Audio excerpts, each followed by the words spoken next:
রমজান মাস এলেই কিন্তু ডায়াবেটিস রোগীদের মধ্যে একটা প্রশ্ন বা বেশ কিছু প্রশ্নই বেশ তাদের মধ্যে কাজ করে, সেটা হচ্ছে আমি রোজা রাখতে পারবো কিনা।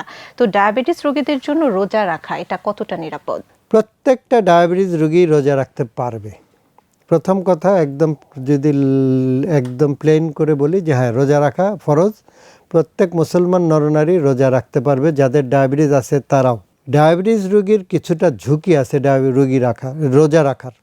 ডায়াবেটিস রোগীদের ঝুঁকিগুলো হলো যে কারোর সুগারে হঠাৎ কমে যেতে পারে, অর্থাৎ কারো ডায়াবেটিস হঠাৎ করে ফল করতে পারে, এটাকে হাইপোগ্লাইসেমিয়া বলে। কারো কারো অতিরিক্ত খাবার দাবারও বা ওষুধ কম খাওয়ার কারণে বা রোজায় ওষুধ না খাওয়ার কারণে অনেক সময় ডায়াবেটিস বেড়ে যেতে পারে, এটাকে বলে হাইপারগ্লাইসেমিয়া। অনেক সামারে বিশেষ করে রোজা যদি হয় অনেক লম্বা টাইম, বিশ্বের অনেক দেশে 17, 18, 19 ঘন্টা রোজা, বা অনেক হিউমিড কান্ট্রি, অনেক দেখা যায় যে তাদের লম্বা টাইম এবং অনেক গরম দেশ, তাদের দেশের পানি শূন্যতা অনেক বেশি হতে পারে। আমাদের দেশে গরমের দিনে যারা বাইরে টাইরে কাজ করে রোজা রাখে তাদের পানি শূন্যতা হতে পারে ডায়াবেটিস রোগীর। তাহলে ডায়াবেটিস বেড়ে যাওয়া, কমে যাওয়া, পানি শূন্যতা হওয়া এবং খুবই আর একটা জটিল বিষয় হলো হঠাৎ করে রক্ত জমে যায় ডায়াবেটিস রোগীর, সেটাকে বলে স্ট্রোক বা হার্ট অ্যাটাক। এই রক্ত জমে থ্রম্বোএম্বোলিজম বলে ইংরেজিতে। এই থ্রম্বোএম্বোলিজম হওয়ারও রিস্ক বাড়ে। তাহলে প্রত্যেকটা ডায়াবেটিস রোগীর রোজা রাখলে এই রিস্কগুলো বেড়ে যেতে পারে। তাহলে প্রত্যেকটা ডায়াবেটিস রোগীকে আগে চিকিৎসকের পরামর্শ নিতে হবে সে তার ঝুঁকি কতটুকু। এই ঝুঁকিটাকে আমরা 3 ভাগে ভাগ করি। একটা হলো অতি ঝুঁকিপূর্ণ, আর একটা হলো মধ্যম মাত্রার ঝুঁকি, আর একটা হলো স্বল্প মাত্রার ঝুঁকি। প্রত্যেকটা ডায়াবেটিস রোগীরই তার মানে ঝুঁকি আছে, কারো কম, কারো মধ্যম, কারো বেশি।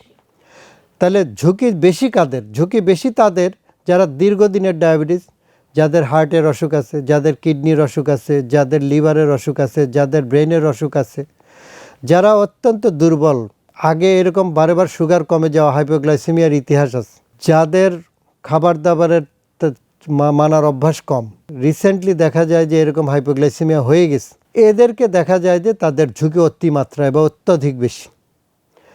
যারা এর বাইরে কিন্তু লম্বা টাইমের ওষুধ খায়, যে কিছু কিছু ওষুধ আছে যেগুলো হাইপোগ্লাইসেমিয়া করে, মানে হঠাৎ করে সুগার কমায় দেয়, যেমন সালফোনাইল গ্রুপের ওষুধ, তারা এমনি সুস্থ থাকলেও, তাদের অন্য কোনো রোগ না থাকলেও তাদের এই ওষুধের কারণেই ঝুঁকি বাড়ে। এরা হলো মধ্যম মাত্রার ঝুঁকি। আর যা আবার কিছু ওষুধ আছে যেমন মেটফরমিন, গ্লিপটিন, SGLT2, এই জাতীয় ওষুধ যারা খায় তাদের ঝুঁকি আবার খুবই কম। তাহলে ঝুঁকিটাকে আমরা চিকিৎসকরা নির্ণয় করি, অর্থাৎ একটা ডায়াবেটিস রোগীকে একটা চিকিৎসকের কাছে রোজার অন্ততপক্ষে 1 থেকে 3 মাস আগেই এসে তার ঝুঁকি নির্ণয় করতে হবে।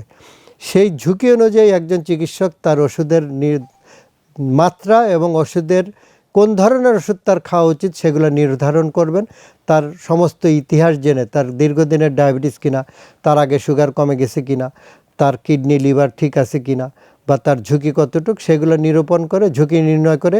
উচ্চমাত্রার ঝুঁকি 20% এর বেশি না, মধ্যম মাত্রা এবং স্বল্প মাত্রার ঝুঁকিই বেশি। সুতরাং আমাদেরকে এই ঝুঁকি নির্ণয় করে তারপর তার চিকিৎসা যদি নির্ধারণ করে দেই, তাহলে একটা ডায়াবেটিস রোগী একটা অন্য নন ডায়াবেটিক রোগীর মতোই স্বাভাবিকভাবে 29 বা 30টা রোজা রাখতে পারবে।